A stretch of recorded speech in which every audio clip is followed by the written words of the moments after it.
610 మంది రైతులు ఆత్మహత్య చేసుకుంటే రైతుల స్థితిగతులు చూసి కాంగ్రెస్ పార్టీ మోసాన్ని చూసి పెద్దలు కేసీఆర్ గారు ఒక నిర్ణయం తీసుకొని రాష్ట్ర మాజీ వ్యవసాయ శాఖ మంత్రిగా ఉన్న నిరంజన్ రెడ్డి గారి నేతృత్వంలో రైతు స్థితిగతుల అధ్యయన కమిటీ వేస్తే ఈరోజు ఆ కమిటీ సభ్యులు మొత్తం నిరంజన్ రెడ్డి గారితో సహా అందరు కూడా వచ్చున్నారు.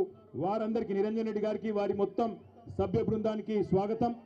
శాసన మండలిలో ప్రతిపక్ష నాయకులు పెద్దలు గౌరవనీయులు పార్టీ వ్యవస్థాపకుల్లో ఒకరైన పెద్దలు శ్రీ సిరికొండ మల్సునాచారి గారికి, మరొక మాజీ మంత్రివర్యులు సోదరి శ్రీమతి సత్యవతి రాథోడ్ గారు, అదేవిధంగా వేదిక పైన ఉన్న గౌరవనీయులైన మాజీ శాసనసభ్యులు మాజీ మంత్రివర్యులు అన్న మొహమ్మద్ మహమూద్ అలీ గారు, జిల్లాలో ఉన్న ప్రస్తుతం ఒకే ఒక్క శాసన మండలి సభ్యులు మా ఎంసీ కోటిరెడ్డి అన్న గారు, అదేవిధంగా మాజీ శాసనసభ్యులు అందరు ఉన్నారు.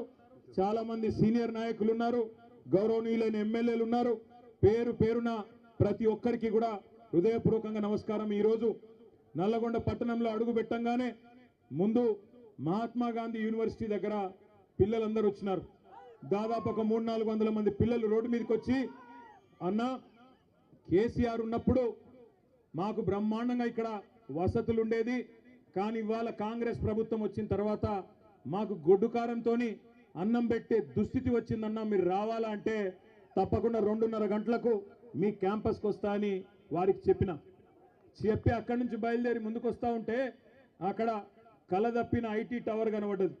మరి అందులో వెంకటరెడ్డి వచ్చినాక ఎవరన్నా ఉన్నారో లేకపోతే తాగుబోతులు అడ్డా అయిందో నాకు తెలియదు, కానీ మొత్తానికైతే కలదప్పింది ఐటీ టవర్.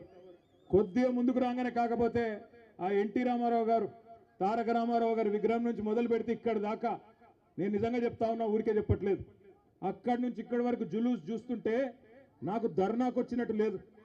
నాకు నిజంగా మళ్ళీ కేసీఆర్ గారు గెలిచి ముఖ్యమంత్రి అయినారు, మన ప్రభుత్వం వచ్చింది, మన భూపాల్ రెడ్డి తిరిగి ఎమ్మెల్యే అయిందన్నంత గొప్పగా బ్రహ్మాండంగా ఈరోజు అక్కడి నుంచి ఇక్కడి వరకు ఒక విజయోత్సవ ఊరేగింపు చేసినట్టు మరి ఇక్కడికి వచ్చినాకనైతే తొక్కిసలాట జరిగే పరిస్థితి కనబడదు. ఇక్కడికి వచ్చినాక అట్లాంటి పరిస్థితి.